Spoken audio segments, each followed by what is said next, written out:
everybody. Thanks for listening to Power Athlete Radio. This week, Matt Lalonde joins us from Harvard University. In this episode, Matt catches up with John for a bit before addressing his pretty controversial comments at the Ancestral Health Symposium a few years ago. Then, of course, we bring up the inevitable discussion.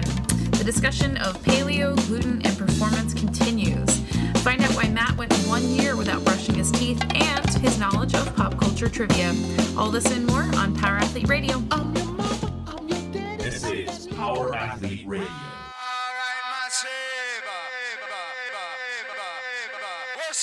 With your hosts, Denny K, Professor Booty, and the Luke Summers.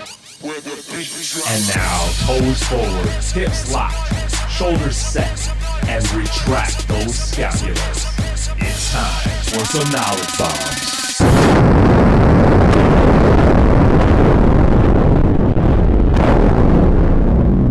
What's up, Power Athlete Nation? Welcome to Power Athlete Radio, episode 79. Today we have Matt Lalonde, the Kraken, the man amongst men. Joining us to lay down some science on nutrition, the human metabolism, and performance. How you doing today, Matt? I'm doing good. How are you guys? We're doing well. Great. I should introduce the rest of the crew, right? As always, freaking John Wellborn, the man. The man. Actually, I think he counts for 2, maybe 2.5. Right? Not for long. It all depends on how you measure yourself against other men. I like to do it by height, so therefore I would be twice the man Lalonde is. Because Matt, You know, when John asked me to do this podcast, I was like, yeah, you know, there's so many of these stupid podcasts nowadays, and every approachable topic has been breached. Why would I waste my time doing this? But then just the you know, mention or thought of, you know, having 300 pounds of pure muscle fall down on me like a ton of bricks, and you're like, okay, I'll do it.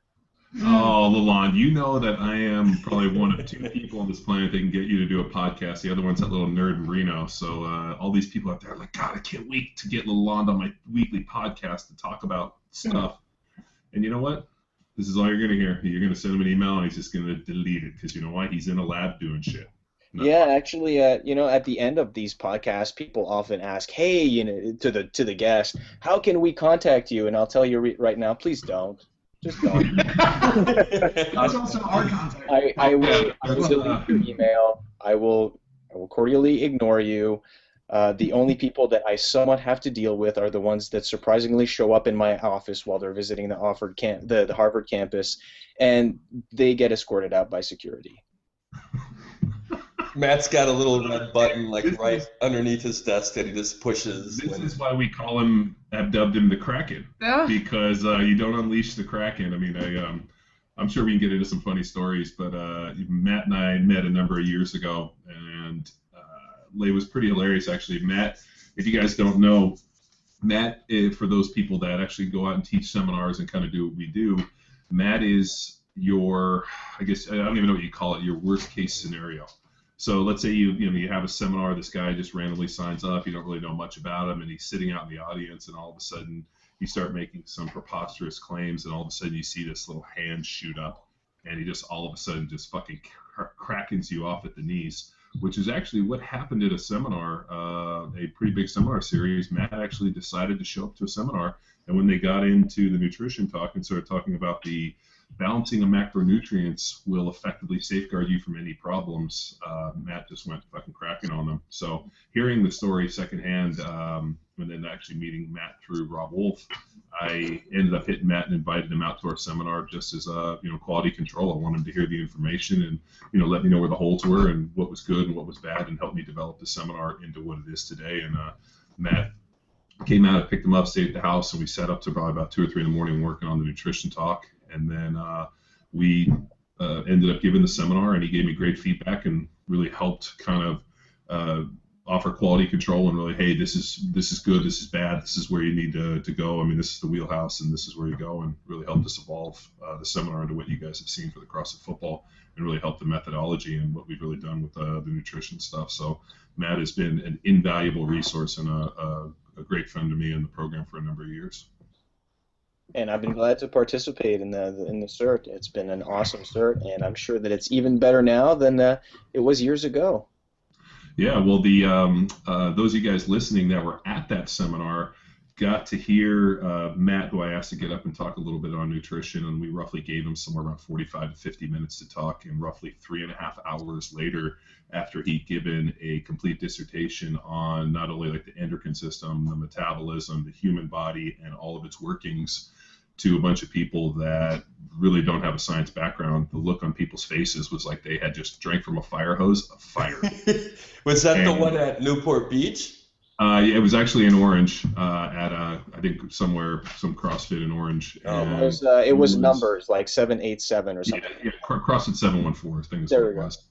And there was a guy actually who was who had come to our seminar, who was like a last year pharmacy student, and he like walks over after like 20 minutes, and he's like, honestly, I'm a pharmacist, and like I've never heard any of this stuff. Like this is so far above what I even know.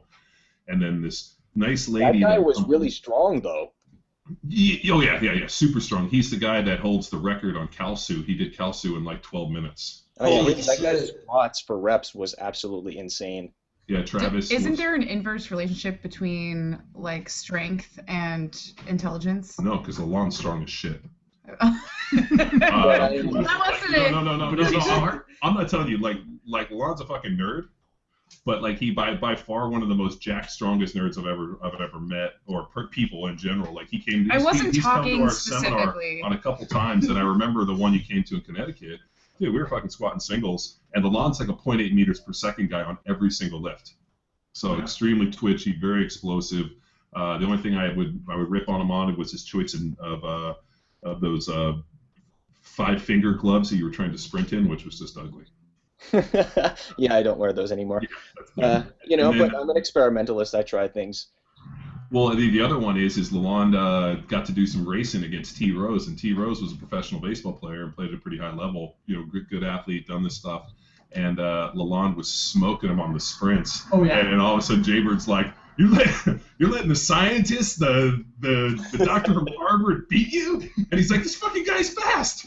So it was a pretty good seminar, man. That was hilarious, and it was good to see Matt and have him come out and really do that. So that's how Matt and I met, and Matt's been to the seminar numerous times. Actually, the only person to ever come to my seminar that brought me a lunch, and it was probably the most amazing lunch I've ever had. It was like 3-year-old aged cheese. It was like a sausage of like dried boar meat. I mean, it was crazy. Lalonde shows up with this like epic feast, and I'm like, oh my god. He's like, oh yeah, that prosciutto's like $50 a pound. This is epic meal. I'm like, this is the best thing we've ever had. So holds that distinction.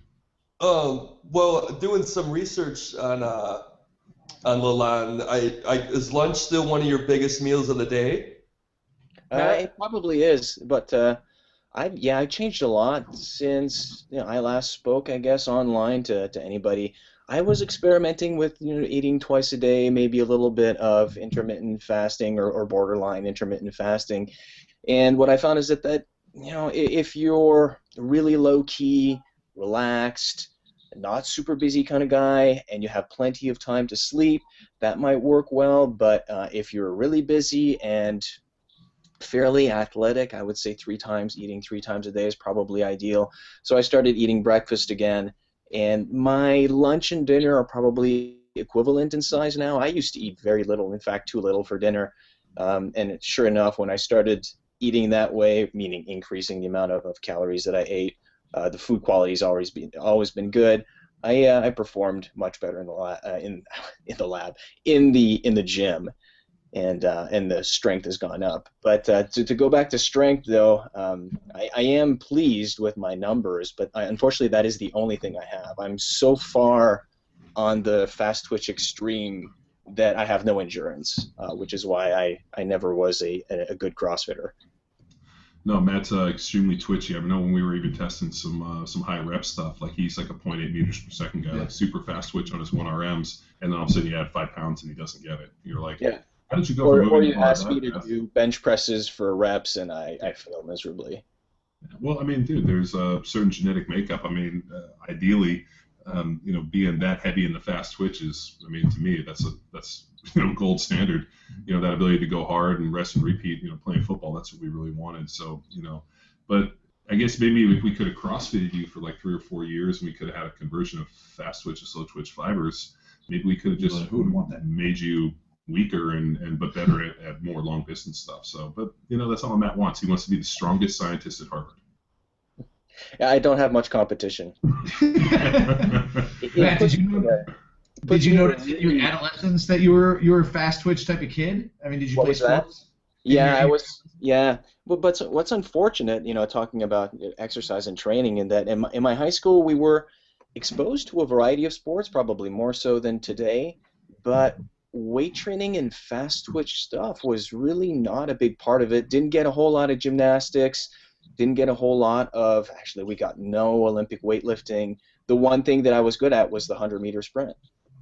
That's the one thing I was exposed to that I knew I was good at. So, but it never clicked. We didn't have enough information to really know that, oh, if you're good at this, it means that you are like this and you will excel at these other things, which was, it's really unfortunate. So I discovered sports and training really, really late in my life. I was in my mid-20s when I started weightlifting. I had been just a fairly lazy video game playing kid until then. With a vegetarian background. Yes? Yeah, it's and it's funny because there's so many people that tell a similar story to mine. Back when I was in high school, I was interested in nutrition, and there's this biology teacher that gave me a book by John Robbins called A Diet for a New America. You've probably heard about it before. And I realized that some of it wasn't right, that most of it was propaganda, but I still tried it. I was a vegan for 2 years and then mostly vegetarian for about 8 years. And then when I started weightlifting, that was by motivation of my PI. I was working in Eric Jacobson's labs at the time, and he just walked into the lab and said, "Hey, I bench pressed 200 pounds for 10 reps today." And I just thought to myself, I could do that. And that was it. Literally, I started going to the gym and lifting weights after that. And I had been pretty sedentary until then. And I started eating meat not long after I started training because I noticed that I wasn't getting anywhere otherwise. I started with fish, and then I noticed some positive improvements. Then I fell upon Gary Taubes' book, and I'm like, oh, well, this is interesting. I'll try that. I eventually fell into the paleo diet, and then here I am. So what would you really call it? I mean, your diet today would probably be, in terms of food quality wise, probably a little more dense. And I wouldn't necessarily paleo-esque, but, definitely. So I think if you watch my 2011 and 2012 AHS talks, it's pretty clear that I'm not enthusiastic about the notion of paleo nor the name. I was there. Oh, I was there. I was sitting in the front row. Yeah, or everything that has to do with it. Yeah. That's right. You were there at both conferences. Let's talk about this for a second, just so people understand, because I think that when I talk about shortcomings of certain things, people think that I am against them, and it's not that I'm against them. I'm just literally underscoring the shortcomings of certain things while acknowledging that it can work for others. So, well, what I don't think people understand a little bit is, everybody wants everything so black and white, and with a guy like that, chemists live in this gray area. In fact, you thrive in a gray area. If something's gray, there's plenty to explore, and that's sure. And there's also this idea that if you make a claim, if I were to say, "Hey, Matt, the Earth is round," he'd be like, "Bullshit, it's flat. Prove it to me that it's round." That's right. You have to support your claims with evidence, and then that evidence has to be available to other people such that they can reproduce your experiments and make sure that the results are accurate. So the story that I have is when I started in Eric Jacobson's group, I was working right next to a very talented chemist. His name was Peter Wackel. He's now working for Merck at Rahway in New Jersey. And Peter was studying the mechanism of a reaction that he himself developed. He discovered and developed. It was an asymmetric Strecker reaction using a chiral thiourea catalyst.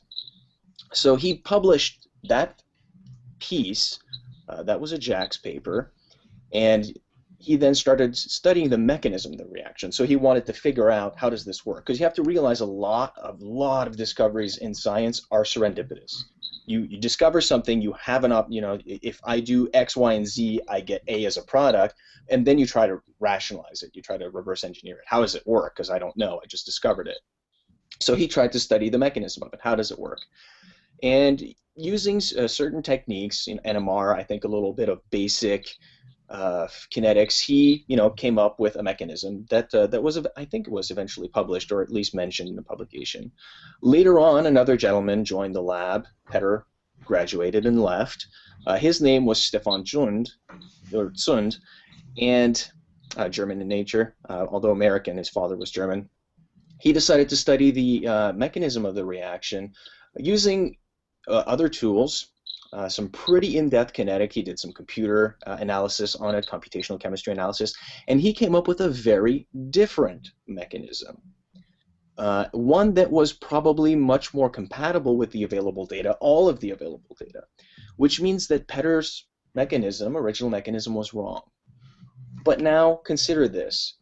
If you go to Petter's original publication and repeat the reaction exactly as it is written, you will get the result, even if the proposed mechanism is wrong. My view of paleo is very similar to that.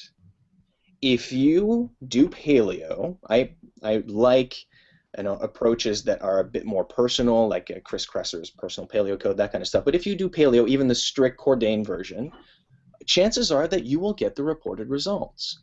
My criticism is that the mechanism is wrong. I like to think that this has much less to do with cavemen, and in fact, I've criticized the cavemen argument for being illogical. And not long after I gave that AHS talk, people wrote books about how illogical that argument was. But if you do it, you'll get the results. It still works. So just because the mechanism is wrong, or how we think it works is wrong, doesn't mean that it doesn't work. So people, need to take that into consideration when I start, talking about stuff. I'm not saying that everything is wrong and it doesn't work. I'm just saying that the reasons that have been proposed or how it works are wrong. And that's where scientists, thrive. They try to figure out, how does this work? And over time, at the first AHS talk, I'm like, well, maybe we should focus on gluten. And, the whole gluten story is very complex. It's clear that some people genetically are intolerant of gluten, but now they're discovering that there's gluten sensitivity as well, one that involves more the innate immune system as opposed to the, the side of the immune system that has the memory, which is very interesting. Well, Matt, we've, and you and I talked about this the other day on the phone, that, people want to subscribe to this idea of nostalgia, that there's this idea, you see politicians playing into it all, play into it all the time. We want to go back to when America had values and this, and they paint this picture of That's right, this rosy picture of Grok, right? I'm sorry, but I'm going to call out Marxists on this one. Well, but isn't that what really, as soon, because even as a story, when I first heard the paleo, kind of spiel, the deal about it's sexy. It makes, it's a great story. You have this vision, manology style of these ripped, lean, Manthropology, strong, you mean? Yeah, Manthropology, the book, the guy, running on the Serengeti, the guy at 31 miles an hour who's fucking hawking down this animal, and, he's wearing a loincloth, and he's on the Serengeti shredded out, throwing a spear 300 yards. And the people are like, oh, well, the only difference between that and us is obviously that we just have a different food source. And you're like, no. And that's absolutely preposterous. Of course it is. Let me talk about a couple of things. It's funny that you say that, because after my initial AHS talk in 2011, where I criticized the justifications for paleo, this guy Andrew Vadden. Let's temper this. When you say criticize, what you meant is curb stomp. Pretty much. Yeah. So when Matt says criticize, what he means is curb stomp. So let's just go on with it. You have to admit the arguments are silly. They're really, really silly. Sure. But what you did is that you took these people that have built their entire life and existence based on, there's a dude walking around in a loincloth with no shoes on at that thing, and Matt's basically, oh yeah, get the fuck out of here. I swear to God. People that was Andrew Vadden. Yeah. I lovingly refer to him as the kilted narcissist. Yes. Yeah. So Matt just proceeds. Are you going to tell the story of exactly what happened? Yeah. Okay. So let's break for just a second right here, and we'll come back and hear the juicy details.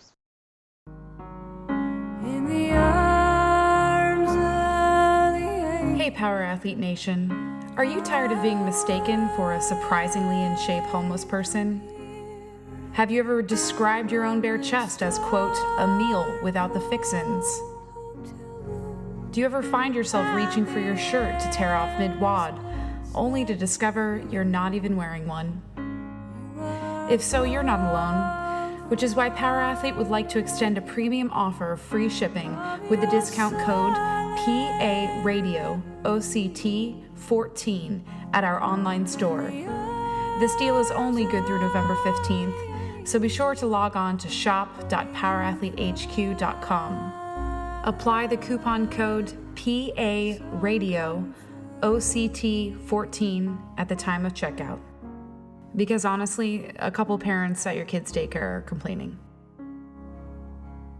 Now back to Power Athlete Radio. Okay, Matt, go on. Sorry. Okay, so just coming back after our commercial break, Matt's about to tell us a little bit about his curb stomping at AHS 11. So let's go.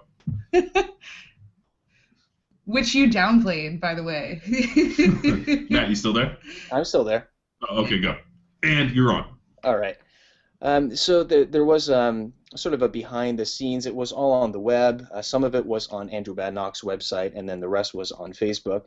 But he was essentially arguing from a selling standpoint, from a commercial standpoint, that the caveman argument made sense. And you just said the same thing. It's true. Like, it sells really well. My argument was that if you continued to do that, you were not going to be taken seriously from a scientific standpoint, and you were going to completely lose those guys that, and sure enough, they will probably turn around and bash you for it. And a couple of people did. You know, those books that came out bashing the paleo diet got a lot of press. And interestingly enough, most of them used arguments that I put forth in my talk. They may have even seen my talk and say, hey, I'll write a book about this. But I had a couple of discussions on the web with Andrew Badnock, and he realized, you know, in the post that he was losing pretty bad, and he deleted everything.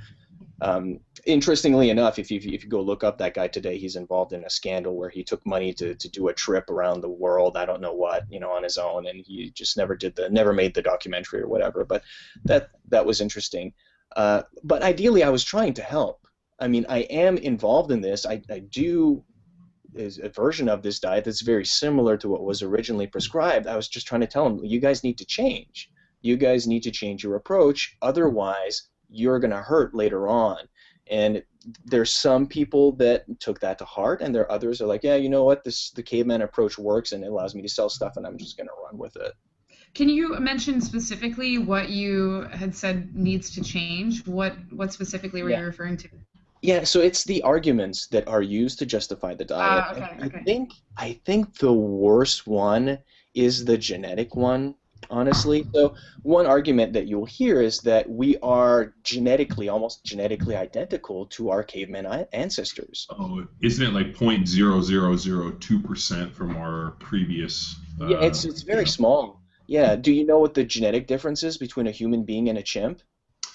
Isn't it like 0.0003%? It's very small. I think it's some people say 2, some people say 0.5. You can say 2% to 0.5%. It's very small. So should I be eating like a chimp? Should I be hanging from trees as a workout? I don't know. If you talk to Erwan, I think you should. You got to move now. Right. You know. Right. But I mean, it kind of like, I guess the idea, and you know, and I know you and I have talked extensively about, like, you know, genes and genetic and all that, and so I mean, even like eating for your genetic code and eating for your blood type and a lot of this stuff is like, oh, I mean, the only thing worse than that is the people that are like, I spent $250,000 to biohack my body. If I hear anybody talk about fucking biohacking, I want to like fucking run into traffic. So congratulations. Figure out how to make money off of those people. Yeah, fucking biohackers. Like, that's the deal. the argument like cavemen ate this way and they were disease free. So yeah. So let me get to that. Let me just finish the genetic one. So the difference between a chimp and a human has very little to do with the genetic code and more to do with genetic expression. Epigenetics is the big difference. And the human beings that we are today are very different epigenetically. It's impossible that we are the same to those caveman ancestors. We are in a completely different environment, exposed to completely different stresses, with a completely different food source. There is no way we are epigenetically the same, which is why this whole notion of like, oh, the cavemen had it so easy and whatnot. Hey, if you want to go, back and live without the houses, the electricity, all that stuff, hunt your food every day, knowing that your game is going to be far more dangerous than what we were hunting today. Living by the campfire, you go and sleeping on the dirt and the rocks, you go ahead and do that. But I'll tell you right now, you are not epigenetically very well suited for that. Okay, so now the other argument. Cavemen used to eat this, they were disease-free, so if we eat this, we're going to be disease-free. Logical fallacy. The problem is that is an observation. Well, where it came from was the Weston Price stuff. I mean, Weston Price went and observed these different hunter-gatherer tribes, and then if you look at Laurent Cordain's work, he's basically looking at this and deducing, and there's really no support for it. How do we know? And unless Matt has a time machine that he's working on, which he very well could, there's no way that we're going to be able to go back in time 40,000 years and actually be able to have a doctor analyze these people to really know. I mean, so again, I'm not saying that it's completely wrong, right? We know that some of this stuff works. All I'm saying is that if you, as an individual, are using that logic, then why are you criticizing all of the observational epidemiology that's coming out that's saying that, meat is bad and saturated fat is bad? Because they are the same. It's an observation. Yes, I disagree that they should not use that research to support or to come to conclusions, because you can't. Technically, you cannot reach a conclusion. It can only be used to generate hypotheses. But it is the same damn thing. So you should not do that. An observation does not equal cause and effect. It only yields a correlation. I would even say that the nutritionists that are being chastised by the paleo community, that are being criticized, have better evidence because it is current. Whereas, when you're relying on archaeological evidence, it is really old and there's a lot left for interpretation. It is very, very difficult because you were obviously not there then to observe it. So you have even worse evidence. It's pretty silly, honestly, when you think about it. And then, lastly, it's like, well, these foods were available before the dawn of agriculture, so we can eat them, and then these foods were available after the dawn of agriculture, and we shouldn't eat that. So you are assuming that everything that was discovered after the dawn of agriculture is not good food. That's a really dangerous assumption. Now, our track record's been pretty bad, and I think that a lot of researchers have, put forward the idea that agriculture, we just picked the wrong foods. It just so happened that the beans and the grains were probably not the best thing to grow, but nevertheless, I would argue that dairy has been a pretty good addition to the diet. So this assumption that everything is bad because of a date is very religious. In a way, and it's scary to me that without any further evidence, just because it came before this date, it has to be bad. It has to be good or bad for you. You must get pretty frustrated at the term paleo and the fact that just the word in and of itself perpetuates the idea of cavemen, right? Because it could be called anything else, but if you use that term, it really does sort of it does perpetuate like the fallacies. That's why we call it the power athlete diet. Yeah, I know. Yeah, exactly.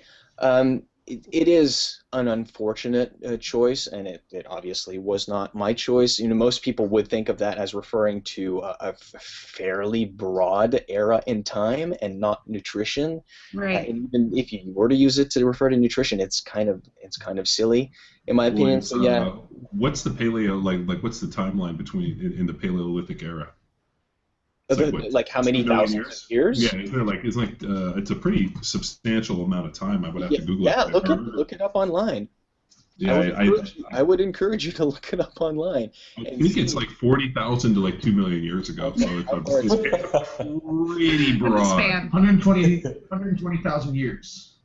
To like 40,000 ago, but what was the range? The time period range. How long was it air? I don't know. Well, I mean, Matt, like they found, you remember the obviously the hunter-gatherer that they found in, I think in the Alps somewhere in Italy, the Iceman. There was a big thing in Time magazine a number of years ago about it, and I remember going back and researching the Iceman, and that was supposedly he passed away or was frozen at 12,000 years. Dude had extensive cavities, torn ACL, and had some serious problems. And I remember hearing somebody talk and being like, "Oh, well, that was right around the dawn of agriculture, so therefore that was acceptable." Or the Egyptians. So let's do this exercise. Let's use the logic of like cavemen used to do this, so we should do that too. Cavemen, because you talked about cavities, cavemen couldn't brush their teeth. So does that mean I shouldn't brush my teeth either? Good luck with that. Only if you eat paleo. Yeah. Well, if you eat paleo, technically you should not have to brush your teeth. Oh, no. What? I tried just to make a point. It's an experiment of n=1. I tried that, and you might think it's insane, but I will go to pretty extensive lengths to make a point. And to the dismay of my girlfriend, I did try that, and my dentist. How long did you go without brushing your teeth? 1 year. Holy shit! Oh my god! The dentist wanted to kill me. Absolutely, because my dentists are good friends of mine. They're back in like the hometown that I grew in, a really small town, Rockland, Ontario. And she wanted to absolutely kill me. And I told her, well, I'm not eating any sugar. I'm not doing this. But, whether or not you have cavities depends on the type of bacteria that you have in your mouth to begin with. Did you have any cavities? What was that?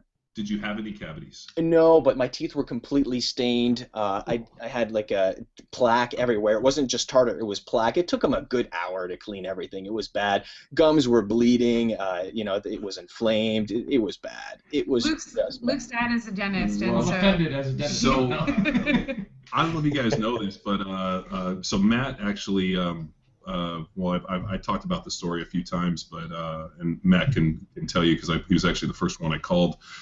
After I retired from the NFL, I was hit up to be in this brain study, and after having gone to the having CAT scans and all these different tests, they came out and told me that a portion of my brain had been damaged while playing in the NFL.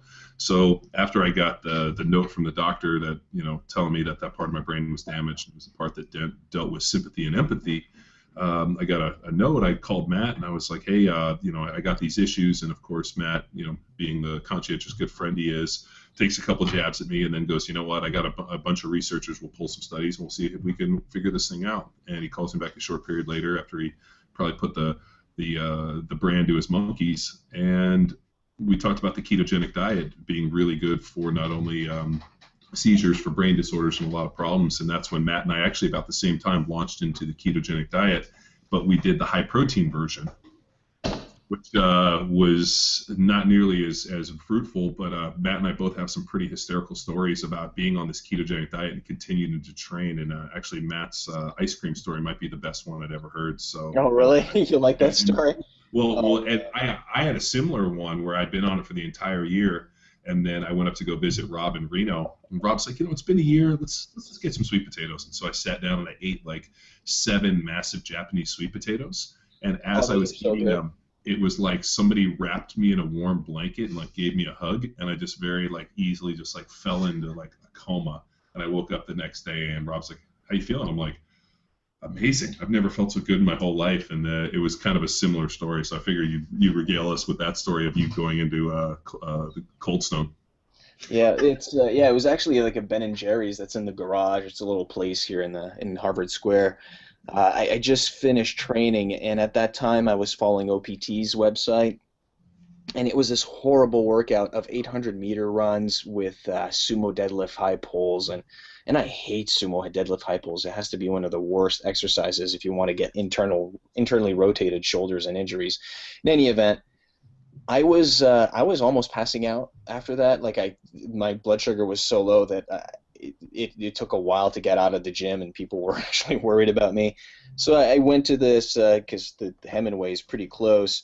I went over and just sat at the counter. Their place is set up kind of like a bar, and I asked the girl to give me like a couple pints of ice cream, the stuff that didn't have any gluten in them. And I'm still, wearing my gym clothes, and I absolutely demolished the ice cream. And this girl who is overweight is looking at me eat that way, and she's like, "What the fuck? How can this guy eat in this manner and still be reasonably lean while I'm standing behind the counter overweight?" And that is, unfortunately, the problem with observations. That person probably got the idea that I ate like that regularly, when that was absolutely not the case, but she was just observing like something in time that was very unlike my typical behavior. Well, Matt, I've heard you tell that story. I've heard you tell that story before, and what I can remember, you during that workout, I think you were saying like you were so low on carbs, like you felt like you were in the danger zone after that workout. Yeah, like your brain needed all the glucose. Your eyes are rolling back into your. My eyes were rolling back. Yeah, I felt like I was. Like it wasn't a good thing. Like you were saying, if you're conditioned, add some carbs in your diet. Yeah, if you're doing some heavy conditioning, you're in the glycolytic range. You absolutely need some carbohydrate in there. Well, the big difference too, though, is Matt and I have been doing it pretty high protein. So I think we were eating I was eating like 450 grams of protein, and whoa, that was gluconeogenesis was still pretty strong then. Yeah. So I mean, we weren't necessarily doing like a higher fat. So when you look at like the keto diet, they usually do it at like a 70-30, 60-40 split. And that fat actually ends up making it a little more doable. But the way we did it was pretty knucklehead. And dude, I bonked. I mean, I would have these just like terrible deals the minute we started conditioning, just hitting the wall. And it came down to some really big problems. But at the end of it, the better part is a year later, I came out the other side, and when I went and got retested, they couldn't find any trace of the injury to my brain. So there's a situation where the brain healed itself, and I'm not sure necessarily why. Maybe it was a time away or whatnot. But or could we say that that's observational? And it is. Well, we don't know. Yeah, we don't know what it is. It could have been the oil. It could have been the supplements. It could have been. It could have been the lack of hitting. It could have been anything. I mean, it could have been 400-meter runs, 50 air squats. I don't know what it was, but a year later when I went back, I did not have the same.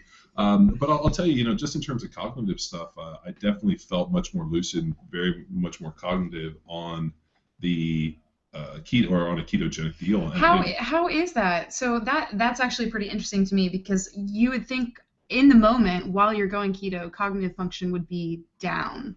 Well, it's weird. Like I just felt much more lucid, and actually for me, I have a slight ADD, and I never the minute I do the ketogenic diet, I don't ever take any medication, and I know when I eat more carbs, my performance is much better, but in terms of like cognitive and like focus and like a little more ADD, I get it worse. Sounds like you just need to be mellowed out. Had to bring you down a notch. Yeah. Take you down a peg or two. But what John is saying is, is fairly common. Anecdotally, there's a lot of people that'll report that, and then many mechanisms have been put forth. I think the research is still ongoing. I think it's still debatable, what's going on there. But it seems fairly, safe to say that people who have issues with their brains, whether it's a lack of, brain fog, not being able to concentrate, ADD, that kind of stuff, that trying a low carbohydrate diet is probably worthwhile. Whether or not it has to be ketogenic, I don't know. You can try all of it, ketogenic or not. But that reminds me of something else I'd like to talk about now that we're talking about low carb and we're talking about the danger of observations, is misinterpreting research that is being read. You have to be really careful about that. One thing that you need to remember if you're going to read research and try to create a case for something is that the research is only valid in the context in which it was tested. And I'll give you an example of that. And I'm sorry, again, I'm not bashing an individual. I'm just saying that this individual made that mistake, and we all make mistakes. I make mistakes, okay? So you want to pick on me, you can pick on me all day. The difference is that I learn from my mistakes. I make sure that Halloween 2008, Lalonde made a big mistake. What was that? Well, it was his costume. So, you take a research paper, and you find that this group of people, if they were given carbohydrate at night before they sleep, they slept better. And you can take this one piece of research, and you can spin a book around it called Carb Night, and sell a bunch of books. And some people try it, it works for them. Other people try it, it doesn't work for them. So why is that? Well, if you look into the mechanism of action, like why is it that the carbohydrate was effective for that time? I apologize for the phone. Why is it that the carbohydrate was effective at that time? And it turns out that the people that were participating were, police officers, military, firemen, all that kind of stuff that were really high strung, and that the carbohydrate was helping lower the cortisol a little bit such that they could get quality sleep.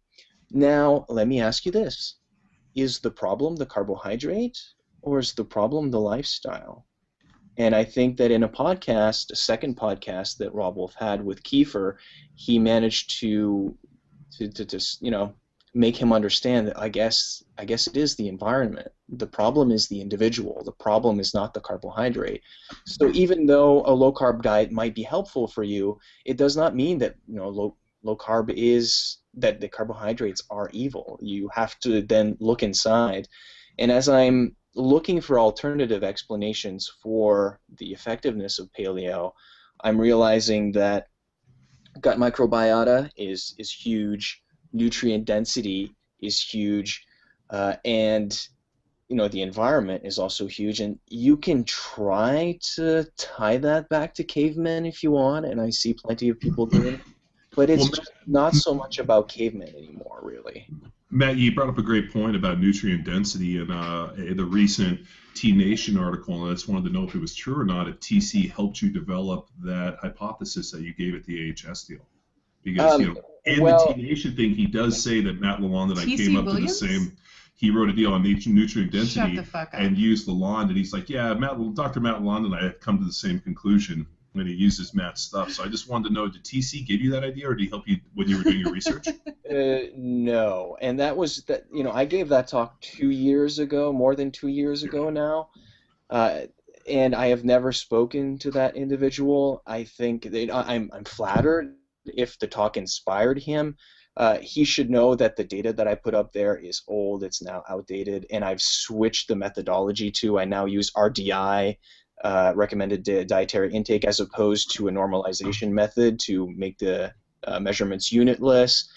There's a couple of issues that I had with that article.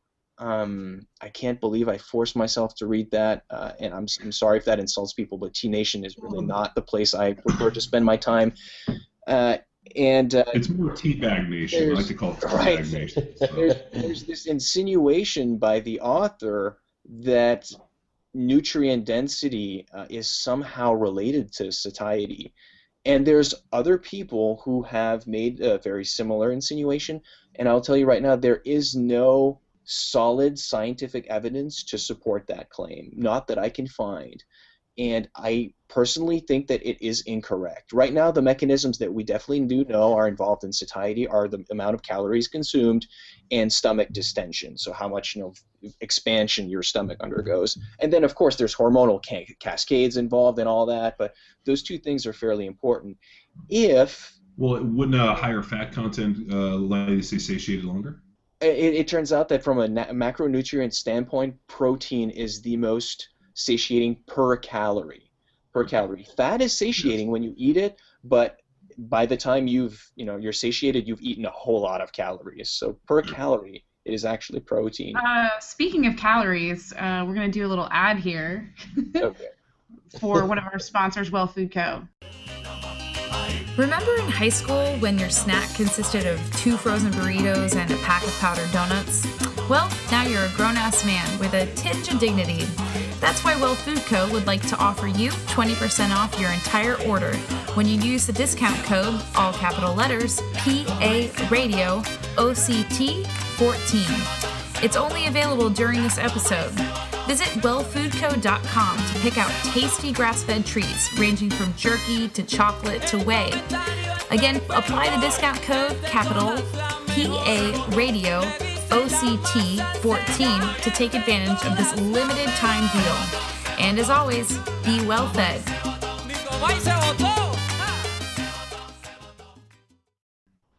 And we're back. So get your calories from Well Food Co. is what we're saying. It's quite possibly the best stuff on the market. So I mean, and how much of that too is relative to the person? I mean, isn't experience part of that as well? Those are a couple of things to talk about. First, let me finish what I was saying. I think that the nutrient density is not super important in satiety because imagine the following: a multivitamin. It is very light, has very few calories, it is small, yet it's full of nutrients. So its nutrient density by definition is huge. You take a multivitamin, are you still hungry? Yeah, you're still hungry. Sure. Well, we all know that multivitamin doesn't, eliminate hunger. In his write-up, he listed organ meats as a general deal for like the most nutrient-dense food. And right, which is something that I talked about as well. Yeah. Yeah, it will. I mean, you think about like eating a liver or kidney or whatever. I mean, like if you're going to eat like foie gras, obviously that would be extremely fatty. But I don't, in terms of satiety, I would never pick those foods. Unless it's fatty liver, which is forced feed. Yes. The liver is typically fairly lean. Yeah. But it is very nutrient dense. Speaking, sorry to go on another tangent. Speaking of that, I should say there's still, and I know I promised in the talk that I would release that information to the public, that nutrient density spreadsheet. The problem is that the first people that contacted me were, one, very rude, and two, wanted to make a profit off of the data. So I decided just not to release it because I don't want people to do that. They essentially wanted me to give them the data for free such that they could use them in their apps and other things to make money off of people. At which point I said, no, I gave them a fairly healthy middle finger response. Well, I mean, we've had that. I mean, there's apps that pull our workouts and obviously charge people and never kick us anything or pay us $1. So I mean, people are constantly looking for free information. But I think you guys, Matt, can you explain a little bit on the nutrient density deal? I was at the AHS talk and got to not only hear it but see the bewilderment, awe, and shock on people's faces when they realized what you've done. I don't think people can really understand the magnitude. I mean, what did you have, like a team of statisticians from Harvard working on that thing? No, it's pretty simple. It was just a lot of grunt work because the way that in case you guys don't know, in 2014, just now, the USDA published a new spreadsheet that has even more data. It used to have about 7,900, just a little over 7,900 entries, that spreadsheet. Now it has over, I think, 8,600. And it is now separated in a more user-friendly way. But back then, it was one sheet and everything was mixed together. So I would have to separate everything into food categories because you want to be looking at whole foods. You don't want to be looking at mixed foods. Like spaghetti, for example, and pasta, that's mixed food. You have eggs and flour and all kinds of other things. So you have to consider everything separately and then only look at the whole foods because the mixed foods are, they're a mixed bag. You're not going to get much information from that, although you can determine whether or not it's nutritious. And then what I would do is in every food, this is a big equation. You would apply this all at once for each category. But for every food, I would take the amount of, let's say, vitamin A, and I would divide that by the RDI or the RDA, depending. Sometimes the RDI is the RDA. It all depends on the nutrient, which would give me a unitless number. And then I would add them up for all the vitamins and nutrients that I had, the vitamins and minerals that I had access to. So vitamins A, B, C, D, E, and then all the other nutrients, folate and that kind of stuff, and that would give me a score at the end. Now I could have normalized that, divided it by the total nutrients times 100, but I decided not to do that. It doesn't matter. You either get a clean number that's less than 100, or you get a number that's in my case I think it was 14 would have been the max. It really doesn't matter. So I did that for all the foods. Determined which ones had the higher scores. The talk that you saw at AHS, I actually did not use RDI. I used the normalization, but I wasn't super happy with that. Stéphane Guinet of Whole Health Source has a fantastic blog. You should check him out. He recommended that I use RDI, and I wish I'd done that from the start, but it's unfortunate. There's still to this day people that email me and say, so why didn't you use RDI? I'm like, yeah, I did. I did it afterwards. If you want the RDI version, you're going to have to buy the seminar on OPT's website, because in there it's recorded as the IDI, or as the RDI, and you have all the correct numbers. The guy in the T Nation post has my old numbers, which they're not like completely wrong, but I have different numbers now that are slightly different. So that's essentially what I did. It's simple. It was just like a lot of grunt work. Segregating everything and running the calculations and stuff and making the graphs. When you eat something, like 6,000 foods? There was 7,900 and some foods, yeah. So he basically ran equations. which I separated, one at a time into, I forget how many categories I had. There's so many categories. Unfortunately, I have to redo that now because they just published a new one. So I have to redo all of that. Awesome. So you're sitting in the lab just going line by line on a spreadsheet, or are you putting that down on your interns? Oh, this was done at home. Really? This is done on my spare time. Yeah, my job at Harvard is very, very different and has nothing to do with nutrition. I'm a scientist. I'm a chemist. I teach and I train. And some of the most fun stuff that I do actually is that I train chemists on how to use some of the most dangerous chemicals in a safe manner, like stuff that if you have in a syringe, it's a clear liquid, but if it touches air, like if you squirt it out, you literally have a flamethrower. Let's hear about that. Let's hear more about that. You want to hear more about that? Everybody loves it. Sounds like Luke's penis in college. Yeah. We called it Enfuego. Enfuego. Hey, Matt, the other thing we were rapping about the other day, and this is kind of killing me a little bit. I remember, years ago when we sat down and really started talking about gluten and really the effects on not only the, the small intestine and inflammation and that. Uh-huh. And it seemed pretty cut and dry. And, from that point, the idea that whether or not you exhibit reactions to gluten, they're still having problems on a different level. And it seems now that within the last 2 years, there's been this huge pushback from people being like, well, if you're not a celiac, then technically gluten doesn't hurt you, and it's fucking red herring, and these people that are talking about gluten. That's a good question. Stuff. There's a lot of stuff to talk about there. So first and foremost, recently, one of the scientists, and I say one because there's a lot of people involved in this that kind of started the gluten scare, recently published another article saying, you know what, I think that the carbohydrates are actually more damaging than the gluten. And what he meant by that is that for people who didn't have a genetically set reaction to gluten, the fermentable carbohydrates were the problem. But now you start looking at gut microbiota, and that research is still ongoing, and that's still really complicated.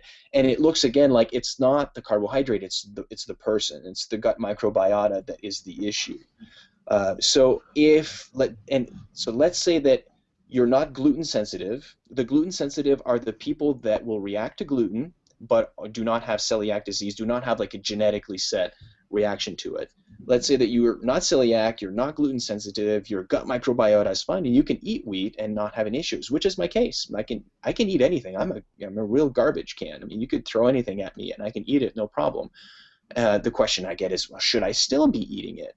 And that's where the nutrient density piece is really interesting. I'm like, well, I guess you can, but it's really not that nutritious relative to other things that you could be eating. I would rather you get your carbohydrates from, tubers, potatoes, sweet potatoes, starchy vegetables and squash and that kind of stuff, which is much more nutritious than, say, wheat or corn.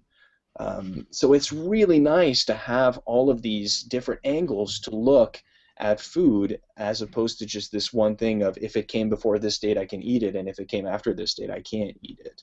But the gluten sensitivity, I would say, it's real. So is celiac disease. Those things are real.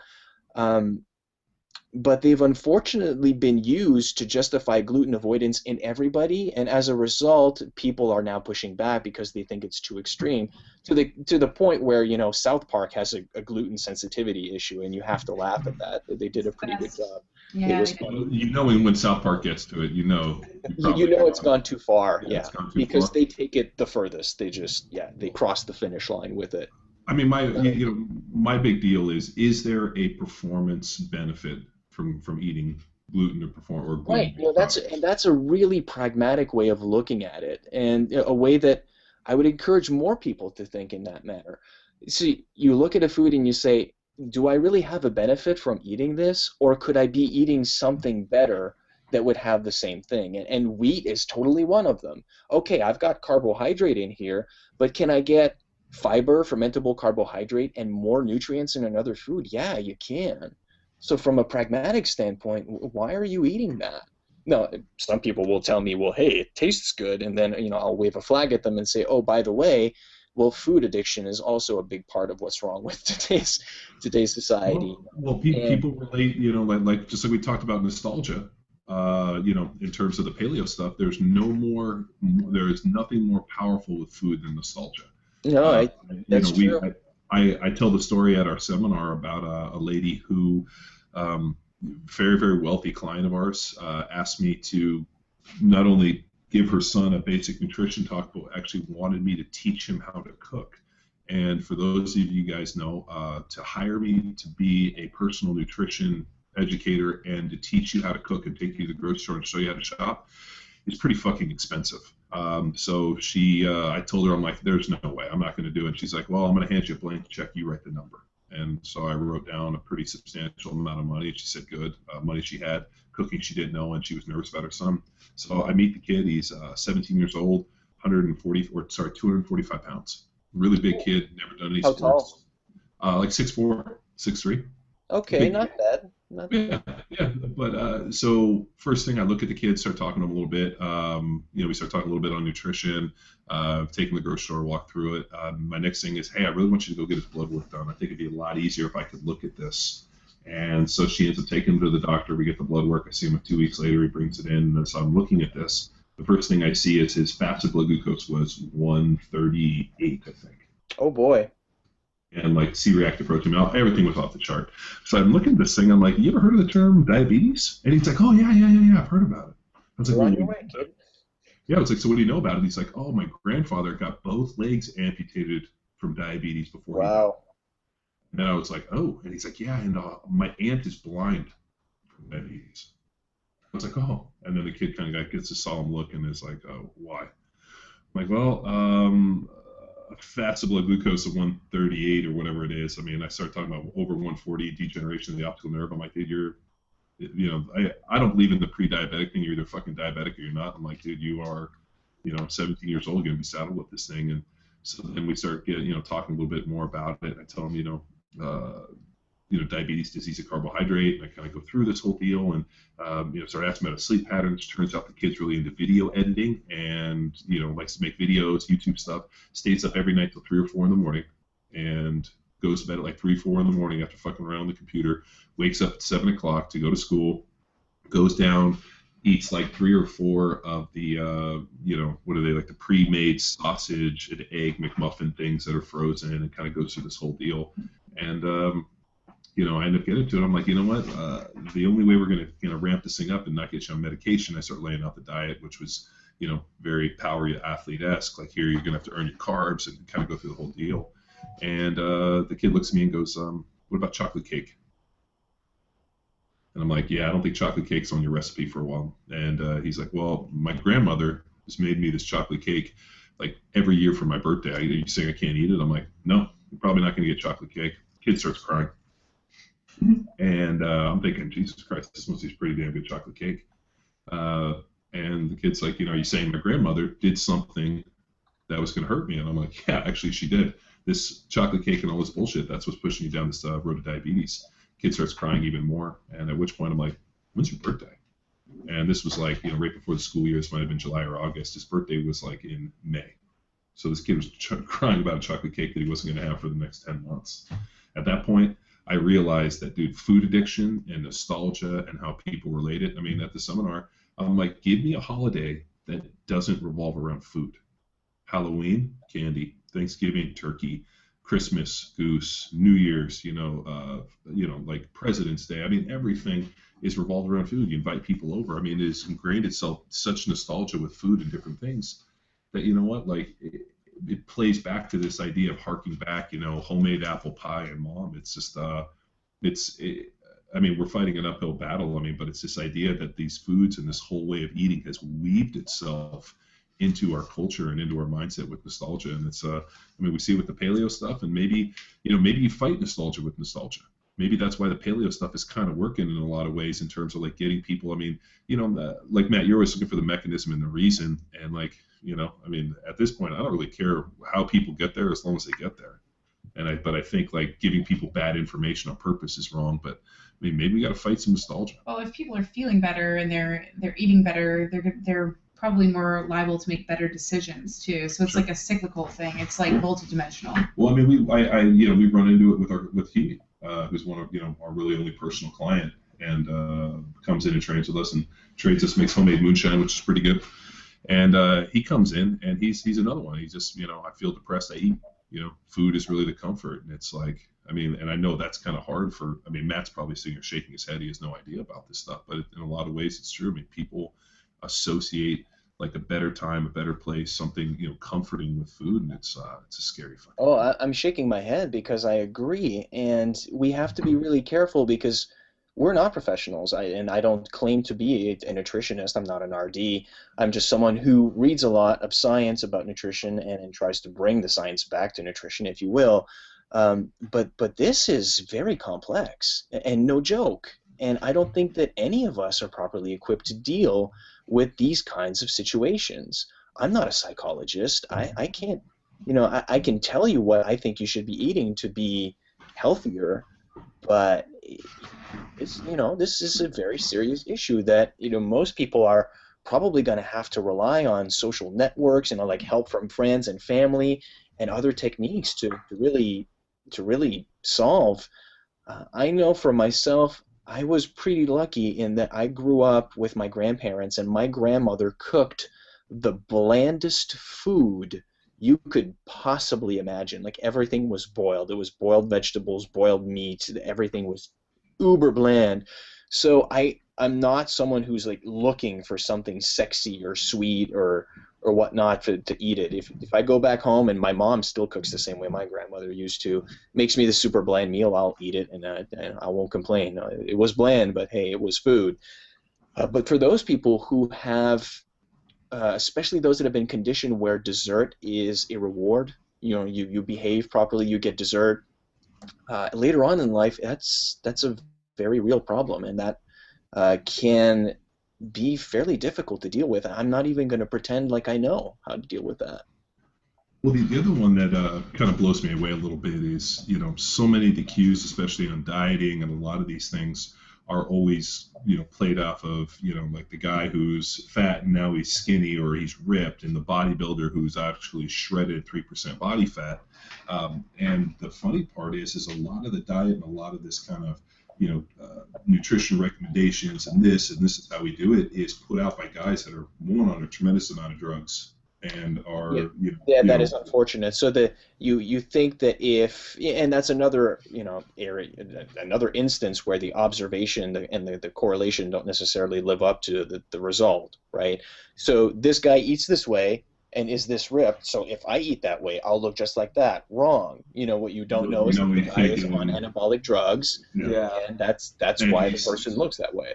He's he's Lasix, like diuretics, a bunch of drugs, fucking an hour of cardio, for deal, and then I just I fucking backload my carbs suppository style, so you got to like find a way to get them in there. I mean, I see this fucking nonsense left and right, and it's like there's at some point with the nutrition stuff there has to be some common sense. And I think like the one thing that I really learned from Matt is like like simple. like here, like stick with the stuff that actually is proven and makes sense. A lot of this kind of like, preposterous and fucking wild stuff, he goes, it's really how people sell books, and more importantly, it's how people get kind of mass hysteria that, all of a sudden, like the big one is the other day I was wearing our Paleo brand shirt, an old one, and this guy was like, oh, Paleo, that's the deal where you put butter in your coffee. It's crazy what people will associate.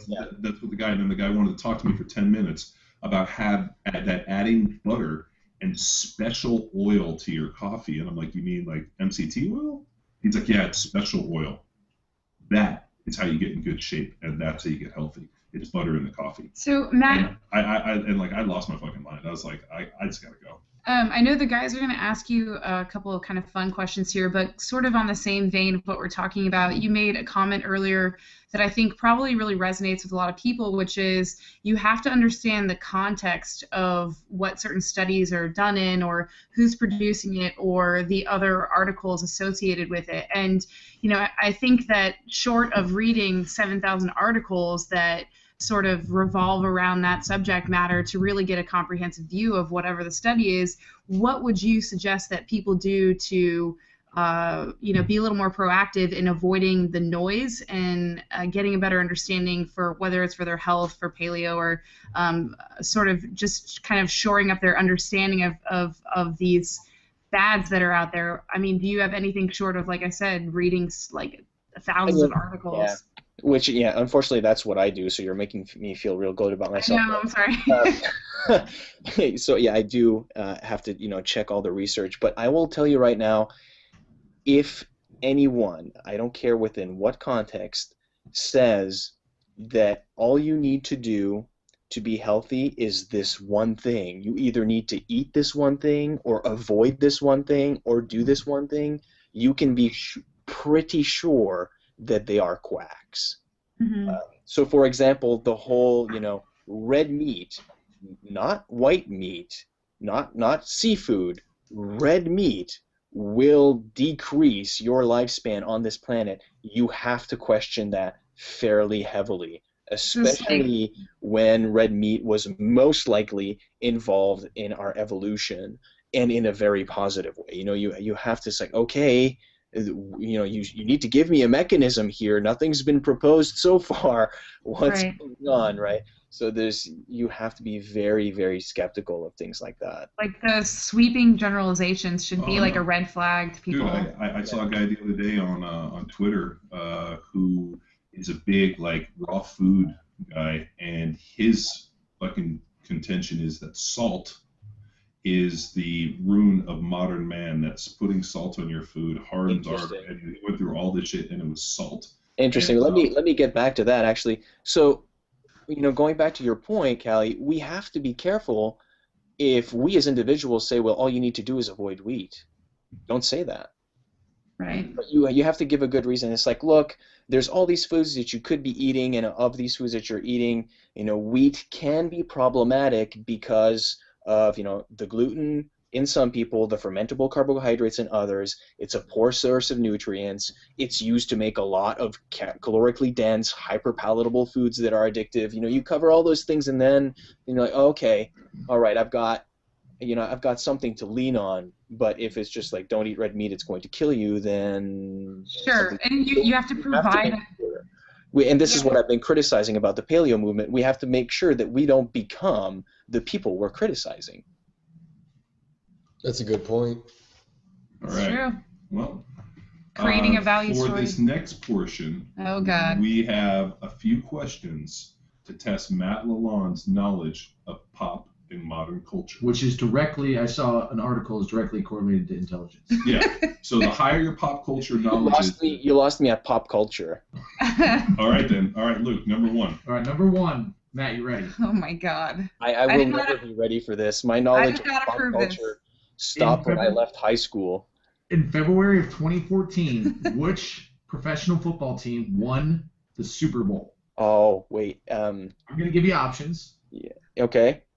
You got the Broncos, Seahawks, Jets, or Cowboys? Oh, was it the Seahawks? Ding, ding, ding, ding, ding. Wow, how did I know that? Are they from Atlanta? No, from... Where are they? They're from Seattle. That's the one. Yeah. All right. In which I think country? I heard people at the gym talking about that. Seahawk City. It's quite possible that people were talking about the Super Bowl. Going back to what we were saying at the very beginning of the podcast, being a strong geek puts me in a very awkward position because when I go to the gym and I start talking chemistry to the jocks, I'm a nerd, but then to the nerds, I'm a jock. You know what? You are just this unique snowflake. I like that paradigm. Floating through the air. All right, question number 2. In which country, these are lobs, in which country did the Winter Olympics take place in 2014? Bosnia, Russia, Sweden, or Chile?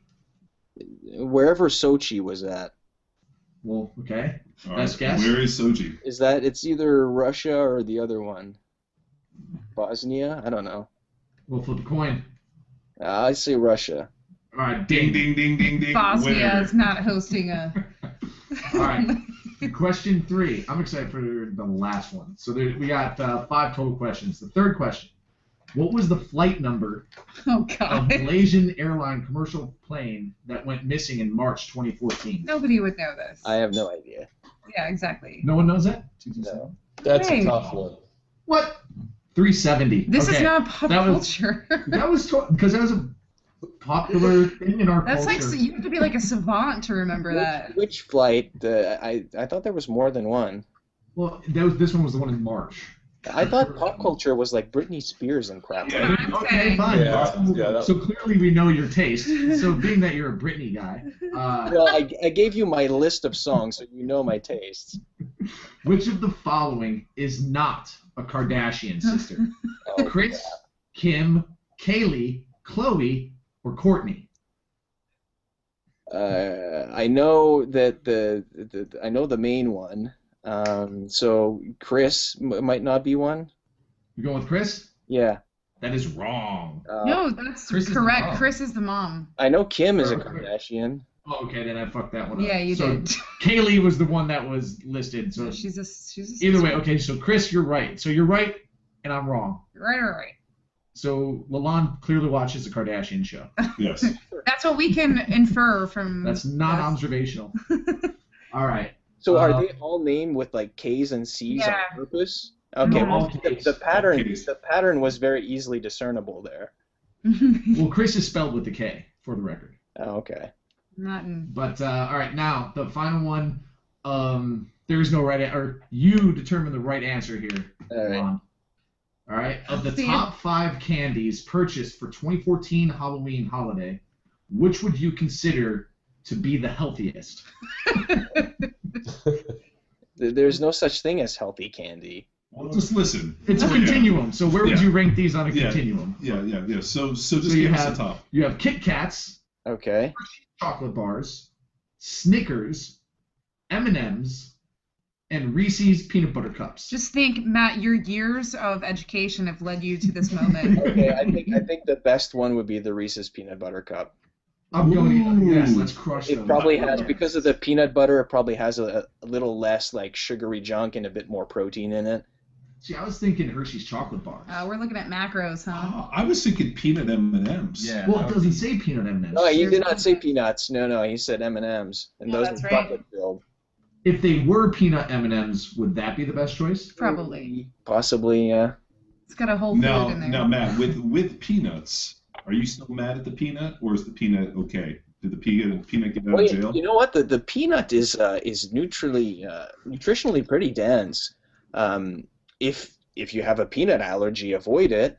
The one problem with nuts is that people tend to mindlessly overeat them, especially if they're salted nuts. You know, they're watching TV or something like that, and they just like, keep going and going. So that's the danger with the nuts. They're very easily overconsumed. But aside from that, the peanut, yeah, it's a legume, but if you don't have any intolerances to that legume, then I just go ahead and eat it. Yeah, but didn't we talk about like a carbohydrate-based lectin that acts similar to gluten in the small intestine with the legumes? No. So right, the peanut lectin is probably the most allergenic factor in the peanut. But if you don't have a peanut allergy, then it's not an issue. Let's crush some Reese's peanut butter. Let's fucking go get them. And M&M's. No, I'm not. No, see, this is.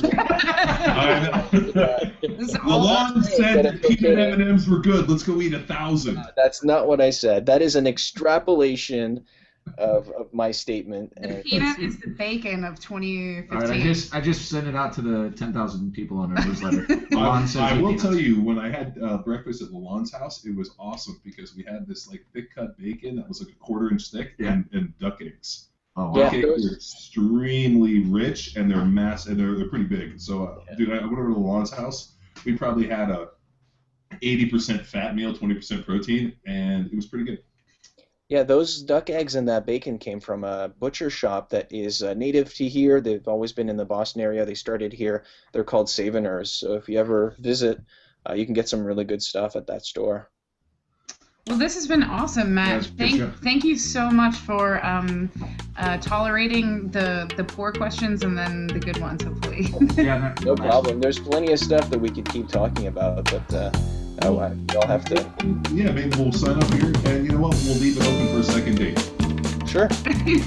Awesome. I hope we get a call back. Yeah. Callie's crossing her fingers. I hope we get a call, at least a text, maybe later. Thanks, Matt. I appreciate it, brother. All right. You're welcome. You've just been listening to Power Athlete Radio. For more information on this podcast and to take advantage of our comprehensive training resource, visit www.powerathletehq.com. Bye! I'm your pusher man.